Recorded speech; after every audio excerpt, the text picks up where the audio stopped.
بسم الله الرحمن الرحيم. الحمد لله رب العالمين، وبه نستعين على أمور الدنيا والدين، وأشهد أن لا إله إلا الله وحده لا شريك له، وأشهد أن محمدا عبده ورسوله. سبحانك يا ربنا لا علم لنا إلا ما علمتنا، إنك أنت العليم الحكيم.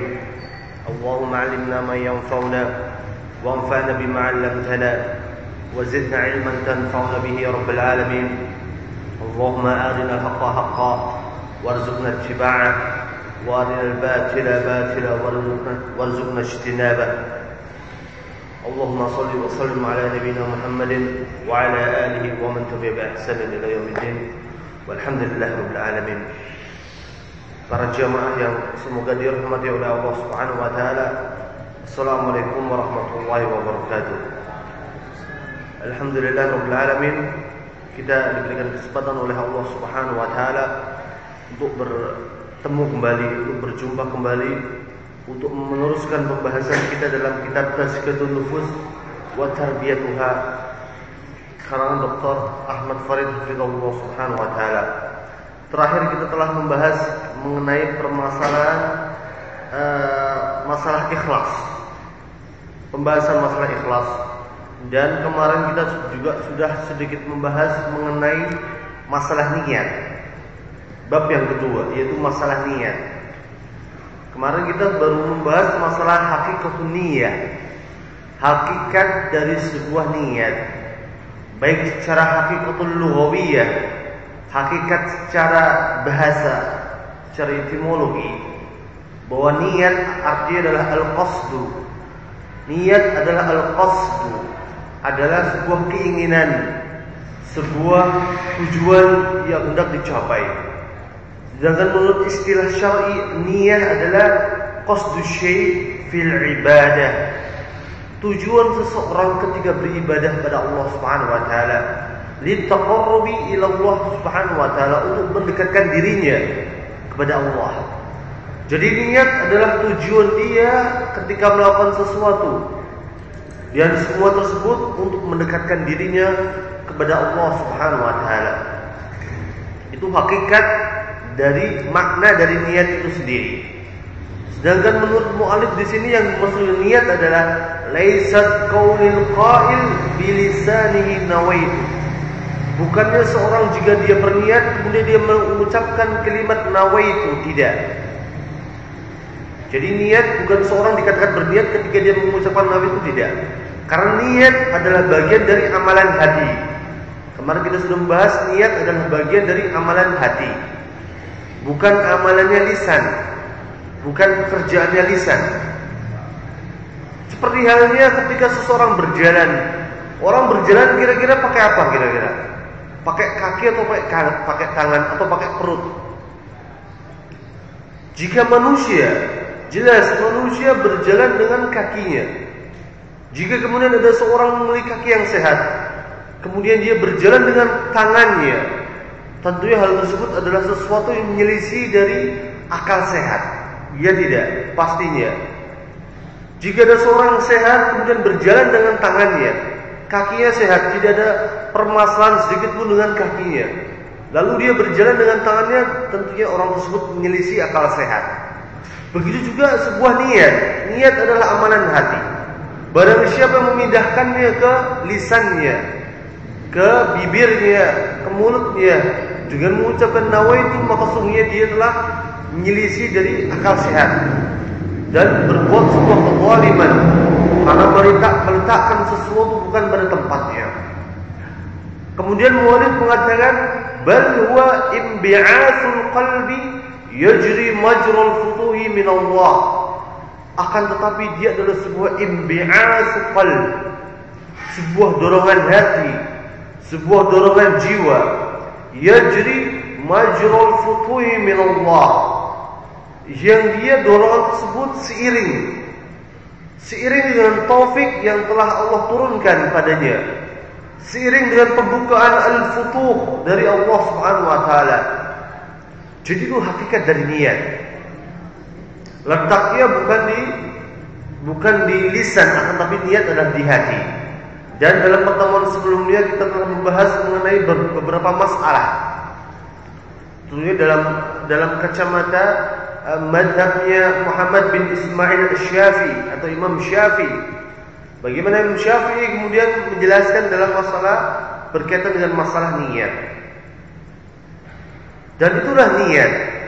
Hakikat dari niat adalah sebuah, kata mu'allif, imbi'atul qalb, sebuah dorongan jiwa.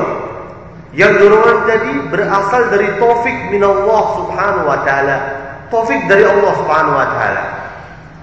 Sampai mu'allif sini mengatakan, wa man kana al-ghalibu ala qalbihi amruddin. Barang siapa yang kemudian dalam kehidupan sehari-harinya dia disibukkan dengan urusan-urusan agamanya, urusan ketaatan di jalan Allah Subhanahu wa taala. Kata mu'allif, tayassaru alaihi fi akhtaril ahwali ihdari niyyati lil khairat. Maka dia akan dimudahkan oleh Allah Subhanahu wa taala fi akhtaril ahwal, dalam kebanyakan kesempatan yang dimiliki, ihdari niyyati lil khairat. Maka dia akan diberikan kesempatan oleh Allah untuk bisa memunculkan sebuah niat yang salihah, niat yang baik. Jika seorang kemudian diisi kesehariannya dengan ketakwaan jalan Allah, dengan sebuah ibadah, dengan sebuah ketaatan, dengan sebuah ketundukan, maka Allah akan memudahkan bagi dirinya untuk bisa kemudian memunculkan sebuah niat yang salihah. Karena tadi niat adalah sebuah dorongan hati yang berasal dari taufik dari Allah Subhanahu wa taala. Sumbernya adalah taufik dari Allah Subhanahu wa taala. Al-futuh, sebuah pembukaan dari Allah Subhanahu wa taala. Jadi yang mengilhamkan sebuah niat adalah Allah Subhanahu wa taala. Misalnya kita sekarang duduk di masjid. Setelah kita selesai dari kajian misalnya, kita tidak akan pernah tahu apa yang kita lakukan setelah kita pulang dari masjid tentunya. Dan kemudian karena apa? Karena niat itu sendiri sesungguhnya adalah dorongan yang Allah ilhamkan pada seorang manusia. Dan sebaliknya dikatakan mu'allif, wa man mala qalbihi ila dunya wa ghalabat 'alaihi. Dan barang siapa yang kemudian hatinya cenderung kepada kehidupan dunia, wa malat wa ghalabat 'alaihi, dan hatinya dikalahkan dengan nafsu-nafsu duniawiyah, dengan keinginan-keinginan duniawiyah, dia disibukkan dengan kehidupan dunia, dia ridho karena dunia dan dia marah karena dunia, maka lam yatayassar lahu dzalika, maka dia tidak akan dimudahkan oleh Allah untuk menghadirkan sebuah niat yang salihah. Jadi niat yang salihah adalah sebuah athar, salah satu dampak dari sebuah perilaku kita keseharian. Oleh sebab itu, kita harus mengisi kehidupan kita dengan hal-hal yang merupakan ketakwaan jalan Allah Subhanahu wa taala. Itulah hakikat niat, hakikat dari sebuah niat. Kemudian masalah yang kedua yang disebutkan mu'allif adalah berkaitan dengan keutamaan dari sebuah niat. Keutamaan dari sebuah niat, bahwa sebuah niat memiliki keutamaan yang sangat besar di hadapan Allah Subhanahu wa taala. Bahwa sebuah niat, kenapa kita mempelajari niat? Kenapa? Karena sebuah amalan tidak akan pernah terlepas dari sebuah niat. Kita datang ke masjid ini, tentunya ada sebuah niat. Kita misalnya pagi-pagi bangun tidur, langsung mandi dan sebagainya, kemudian kita berangkat ke kampus, sebagai mungkin, tentu ada sebuah niat di sana. Tentunya seorang manusia ketika melaksanakan sebuah perbuatan tidak akan pernah terlepas dari sebuah niat. Oleh sebab itu niat memiliki peran yang sangat besar Bahkan agama kita meletakkan niat dalam posisi yang sangat penting. Yang pertama, bahwa niat itu sendiri membedakan antara sebuah ibadah dengan ibadah yang lainnya. Misalnya kita masuk ke masjid, kemudian kita bertakbiratul ihram, Allahu Akbar. Tentunya ketika kita sebelum bertakbiratul ihram, ketika kita memiliki keinginan untuk masuk ke masjid, kita memiliki sebuah niat, kita mau masuk masjid, mau sholat apa sih kira-kira? Dengan sebuah niat akan dibedakan antara sebuah ibadah dengan ibadah yang lainnya. Orang sama-sama bertakbiratul ihram. Misalnya jam segini nih, sekarang jam 4:30. Orang masuk ke masjid macam-macam. Ada yang bertakbiratul ihram Allahu Akbar dengan niat salat tahiyatul masjid. Ada orang masuk ke masjid bertakbiratul ihram mengangkat tangannya dengan niat salat asar. Karena belum sempat salat asar. Dengan niat bisa dibedakan antara ibadah yang satu dengan ibadah yang lainnya. Walaupun ibadahnya sama, akan tapi dengan niat bisa terbedakan. Yang kedua, dengan niat bisa dibedakan antara ibadah dengan adah. Antara ibadah dengan adat istiadat dibedakan dengan niat. Misalnya kalian datang dari kos-kosan kalian, dari rumah kalian, datang ke kampus. Mungkin bagi sebagian orang datang ke kampus adalah sebuah adat, sebuah kebiasaan. Tapi bagi sebagian orang yang lainnya, yang bisa memaknai hidup dengan cara yang lebih baik, maka datang seseorang ke kampus bisa bernilai ibadah ya ikhwah. Ketika dia meniatkan, saya datang ke kampus dengan niat agar saya mendapatkan ilmu yang bermanfaat di kemudian hari setelah saya lulus dari kuliah misalnya, saya akan mengamalkan ilmu saya untuk kepentingan orang banyak. Saya akan mengamalkan ilmu saya untuk kemudian kemaslahatan orang banyak. Saya akan mengamalkan ilmu saya untuk berdakwah di jalan Allah Subhanahu wa taala. Walaupun sama-sama ke kampus antara si A dengan si B, bisa terbedakan antara adat dan ibadah, antara memaknai sebuah pekerjaan dengan tidak memaknai sebuah pekerjaan. Bahkan kemudian seseorang misalnya yang telah berkeluarga, tentunya orang berkeluarga di hari-harinya akan mendatangi istrinya, ya tidak? Mendatangi istrinya, pastinya. Bagi seseorang yang kemudian atau jangan masalah mendatangi istrinya, karena objeknya kurang tepat dalam masalah ini. Masalah nikah aja, karena kalian sekarang diambang pernikahan. Semoga Allah Subhanahu wa taala memudahkan urusan kalian. Baik. Masalah nikah ya ikhwah. Nikah bagi sebagian orang adalah sebuah adat, ya tidak? Rasanya kalau seorang belum nikah, misalnya rasanya kalau seorang belum nikah belum sempurna kehidupannya, ya tidak? Apalagi bagi seorang wanita, jika ada seorang wanita belum nikah, apalagi umurnya sudah di atas 25, 26, 27, 28, apalagi di atas 30, rasanya kalau belum nikah nanti dikiranya nggak laku-laku gitu. Oleh sebab itu dia menikah. Seorang menikah bisa, walaupun sama-sama ada, misalnya ada dua orang menikah, walaupun sama-sama prosesinya, akan tetapi dua orang tersebut bisa berbeda penilaiannya di hadapan Allah Subhanahu wa taala hanya karena niat ya ikhwah. Kalau yang satu menikah karena misalnya saya menikah karena takut dibilang misalnya perawan tua, atau saya takut tidak menikah dibilang tidak laku misalnya, maka di sini dia dianggapnya pernikahan tadi ada sebuah adat saja.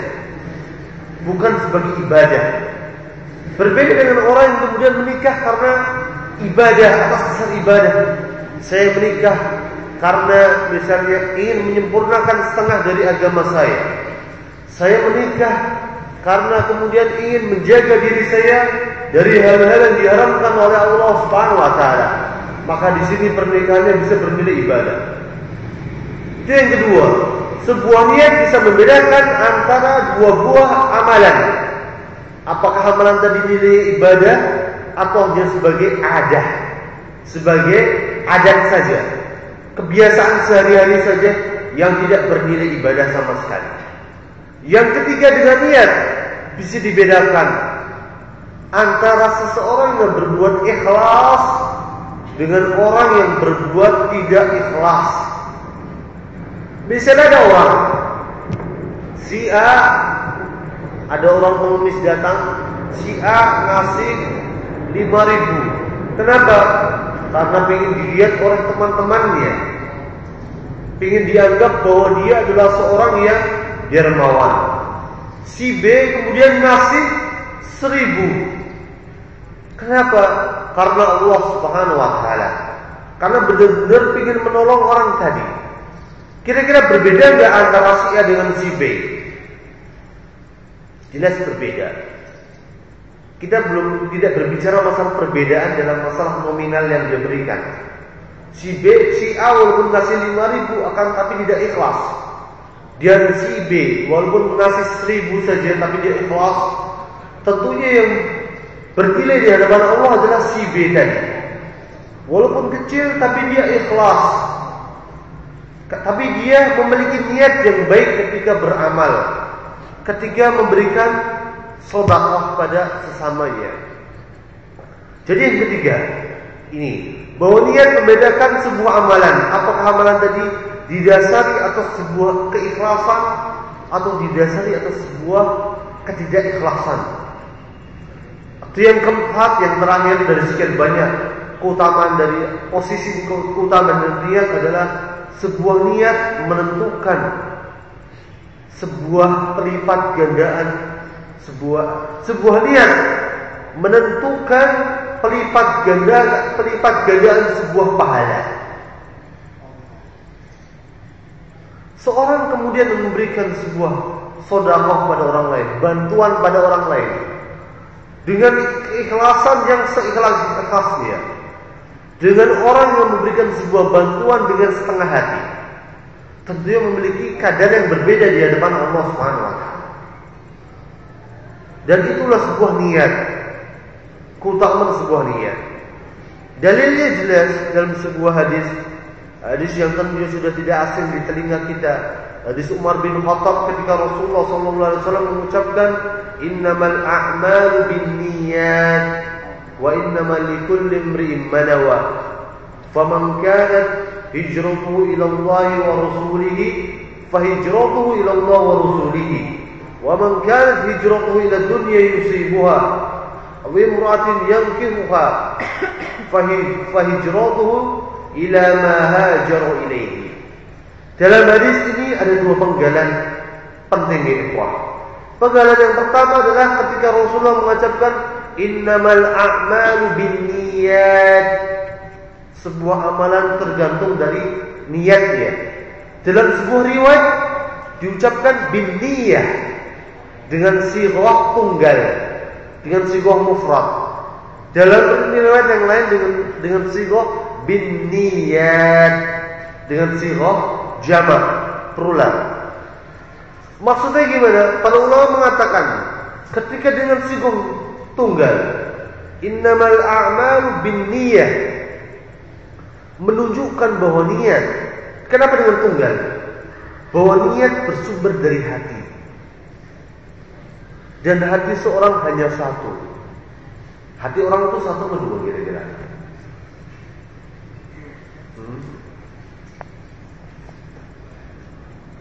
Hati seorang satu atau dua?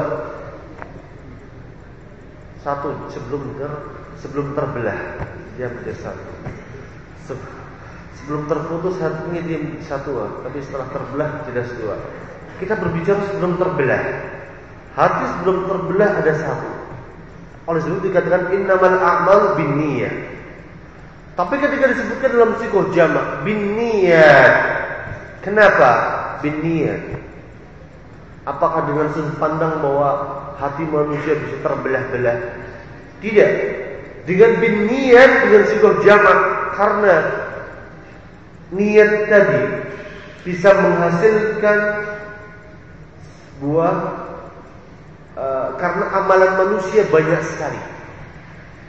Amalan manusia banyak sekali dan tidak terhitung. Dan amalan manusia dilandasi dengan niat-niat yang sangat banyak. Oleh sebab itu dikatakan binniyat dengan sighah plural jamak. Innamal a'malu binniyat, bahwa amalan tergantung dari niatnya ya ikhwah. Wa innama likulli imri'in ma nawa, bahwa seseorang tergantung dari apa yang dia niatkan. Itu adalah penggalan pertama dari hadis ini. Para ulama mengatakan bahwa penggalan pertama disebut sebagai sebuah kaidah. Ini kaidah umum bahwa amalan tergantung dari niatnya. Artinya apa? Kita bisa mengiaskan segala amalan dengan penggalan hadis pertama ini tadi. Amalan apapun tergantung dari niatnya, dan seorang dinilai dari apa yang dia niatkan. Itu penggalan pertama. Penggalan kedua disebut sebagai furu', cabang. Para ulama mengatakan tersebut.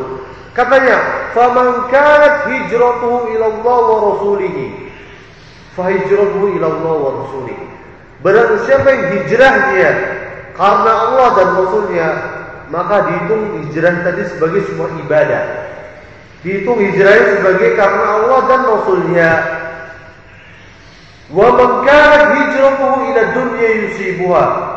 Barang siapa yang dalam hijrahnya tadi ingin mendapatkan kehidupan dunia yang dia inginkan, aw imra'atin yatazawwajuha atau yankihuha, atau hijrahnya tadi karena ingin mendapatkan seorang wanita yang dia ingin dia nikahi, fa hijratuhu ila ma hajara ilaihi, maka hijrahnya tadi tergantung dari apa yang dia niatkan. Itu disebut furu'. Artinya sesuatu yang bisa kita simpulkan dari sebuah kaidah. Jadi pegang kaidah ini, innamal a'malu binniyat wa innamal likulli imri'in ma nawa, bahwa seorang hamba tergantung dari niatnya. Dia seorang kemudian akan mendapatkan ganjaran sesuai dengan niatnya. Dikatakan oleh Imam Syafi'i, hadal hadis sulusul ilm, bahwa hadis ini sepertiga dari sebuah ilmu. Sepertiga dari ilmu. Kenapa sepertiga ya ikhwah? Dilihat dari sudut pandang apa? Kenapa Imam Syafi'i mengatakan? Imam Syafi'i namanya siapa kira-kira? Ada yang tahu?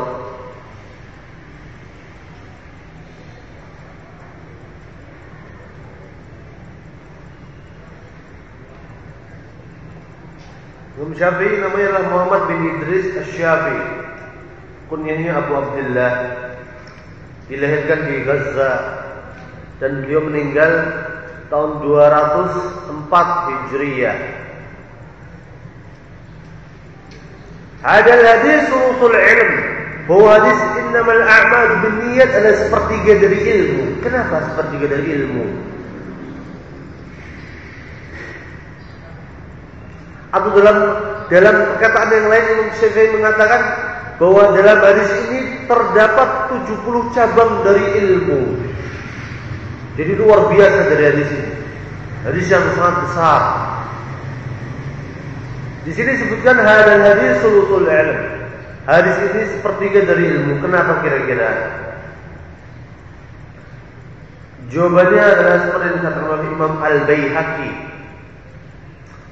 bahwa amalan seorang manusia, amalan seorang hamba bersumber dari 3 hal. Ya tidak? Yang pertama adalah amalan ada yang disebut amalan hati. Yang kedua ada yang disebut amalan lisan. amalannya mulut. Yang ketiga ada disebut amalul jawarih, amalannya anggota badan.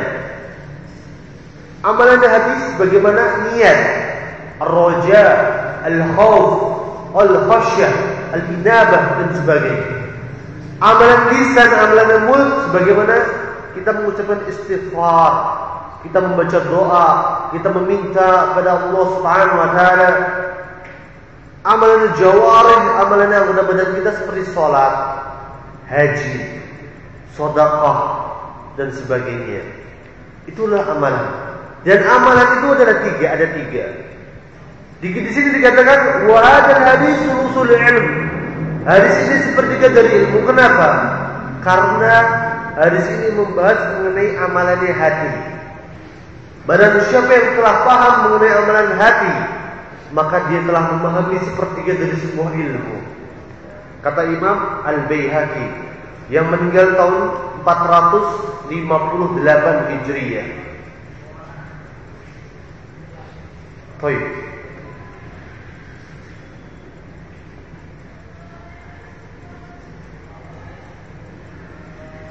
Kita selesai dari masalah yang kedua, mengenai keutamaan dari niat. Kemudian masalah yang terakhir adalah kedudukan dari niat. Makanatun niyah. Bahwa kata mu'allif di sini, wan niyatu shalihatu la tughayyirul ma'asi an mawdhi'iha. Sebuah niat yang salih, niat yang benar, tidak akan pernah merubah sebuah kemaksiatan menjadi sebuah kehalalan. Sebuah maksiat adalah sebuah kemaksiatan walaupun dilaksanakan dengan sebuah niat yang saleh, walaupun dilakukan dengan sebuah keikhlasan. Artinya apa? Jangan pernah ada orang yang berbuat maksiat dia mengatakan bahwa niat saya baik. Tidak. Misalnya mungkin kita sering tahu mengenai kisah Robin Hood. Gimana kisahnya? Beliau diceritakan bahwa beliau merampok harta orang-orang kaya di zamannya. Wallahu alam apakah ini fiksi atau kenyataan, bahwa dia merampok harta orang-orang kaya di zamannya.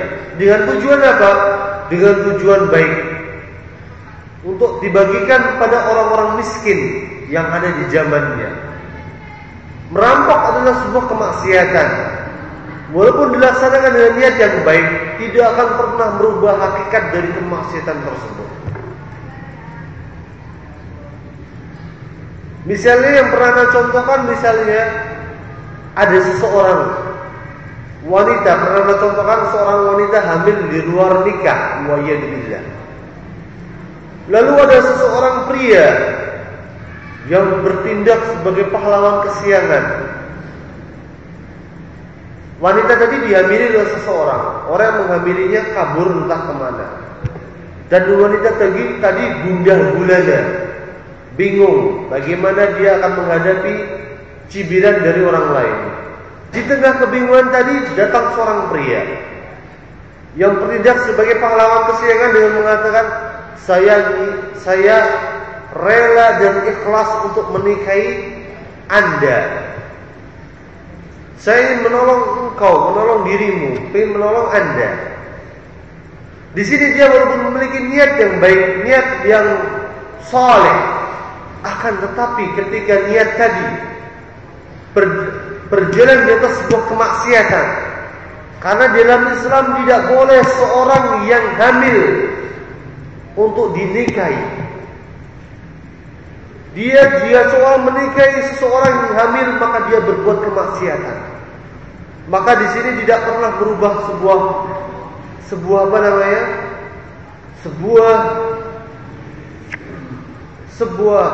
sebuah niat yang baik tidak akan pernah merubah sebuah kemaksiatan dari hakikatnya.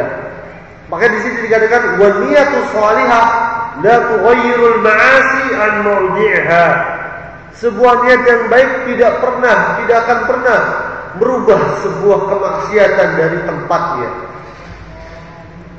Wa in, sedangkan firman sabda Rasulullah SAW, innamal a'malu binniyat, yakhussu min aqsamil amali thalatha.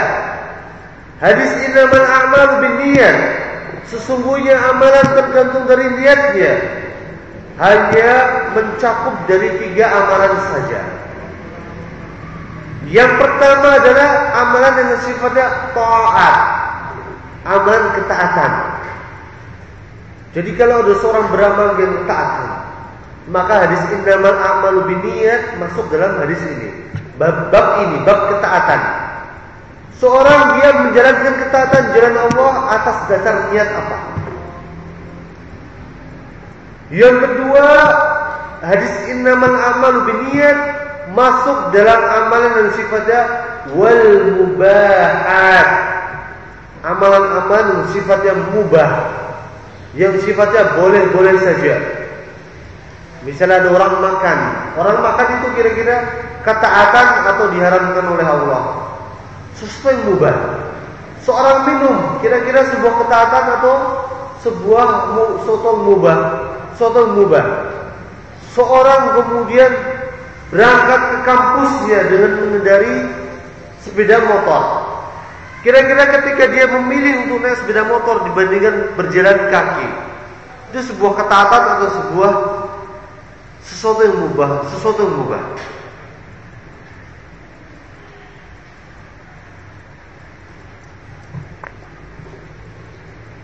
Itu yang kedua. Hadis innamal a'malu binniyat masuk dalam sesuatu yang sifatnya mubah. Yang ketiga, hadis innamal a'malu binniyat masuk ke dalam amalan yang sifatnya dunal ma'asi, sesuatu yang bukan dari perbuatan kemaksiatan. Jadi hadis innamal a'malu binniyat hanya bisa kita terapkan dalam tiga tempat. Yang pertama amalan yang sifatnya ketaatan, yang kedua amalan yang sifatnya mubah, yang boleh-boleh saja, yang ketiga adalah amalan yang sifatnya dunal ma'asi, selain dari perbuatan kemaksiatan. Jadi jangan pernah ada orang yang berbuat maksiat dengan mengatakan bahwa saya berbuat maksiat dengan sebuah niat yang baik. Jangan pernah jangan pernah mengucapkan hal tersebut. Karena sebuah niat yang saleh tidak akan pernah berubah sebuah kemaksiatan dari hakikatnya. Itu yang pertama, kedudukan dari makanatun niyah. Yang kedua adalah sebuah ketaatan. Wa ta'atu murtabitatun bin niyati. Sebuah ketaatan sangat terkait dengan niat dalam 2 hal, dalam 2 aspek.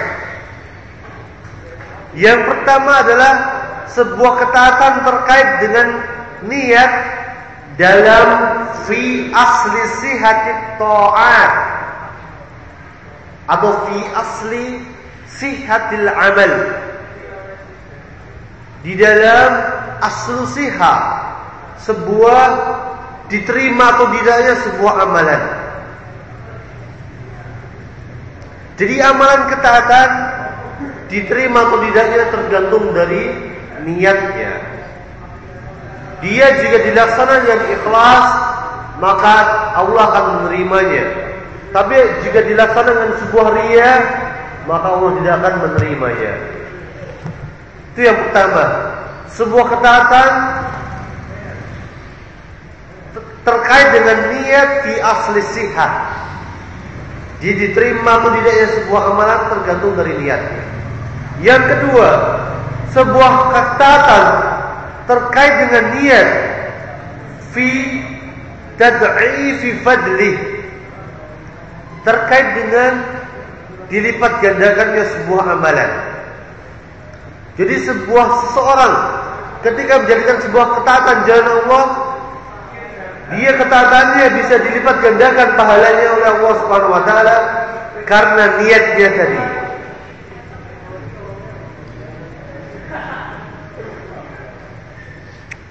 Contohnya yang telah Anda contohkan tadi, misalnya ada orang nikah. Ada orang nikah, yang satu nikah karena ingin beribadah pada Allah, yang satu menikah karena malu jika dianggap perawan tua, atau malu karena dianggap tidak laku. Maka di sini akan berbeda kedudukannya. Seorang yang menikah mendatangi istrinya, yang satu mendatangi istrinya karena ingin bersenang-senang saja.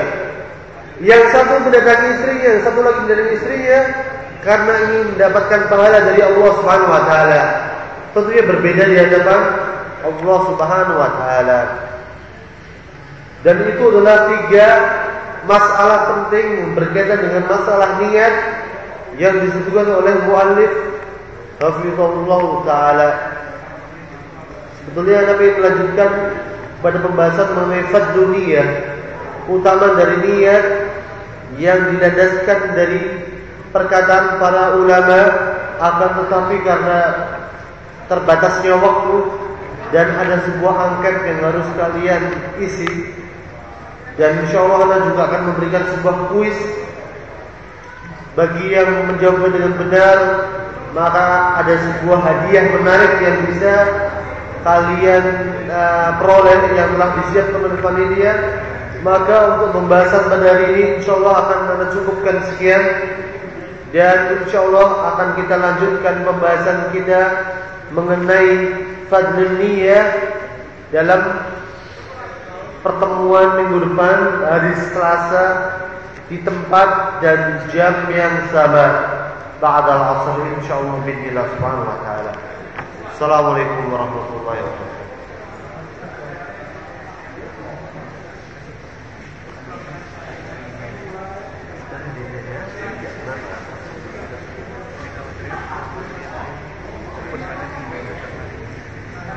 Gitu.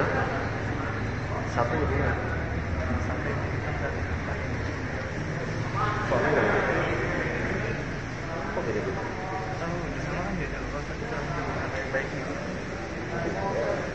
Yang senang kira-kira dilihat dari apa ya? Ini benar.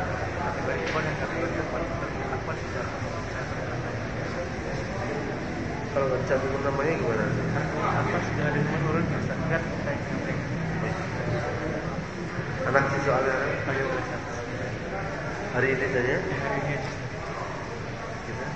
Seperti itu permintaan dari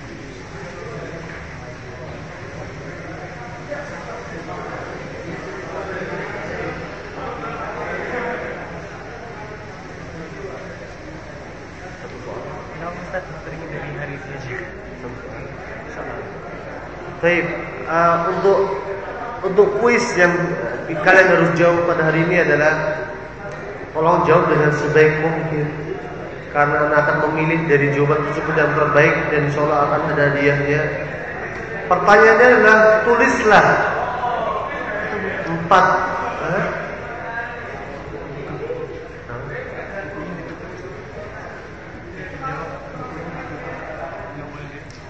bukunya ditutup. Yang akan menjawab tolong bukunya ditutup. Bukunya ditutup. Tulislah, bagi baik yang ikhwan maupun yang akhwat, tulislah 4 kedudukan dari niat.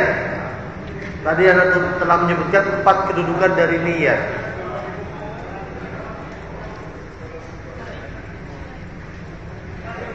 Empat kedudukan dari sebuah niat, atau 4 kedudukan niat dari niat.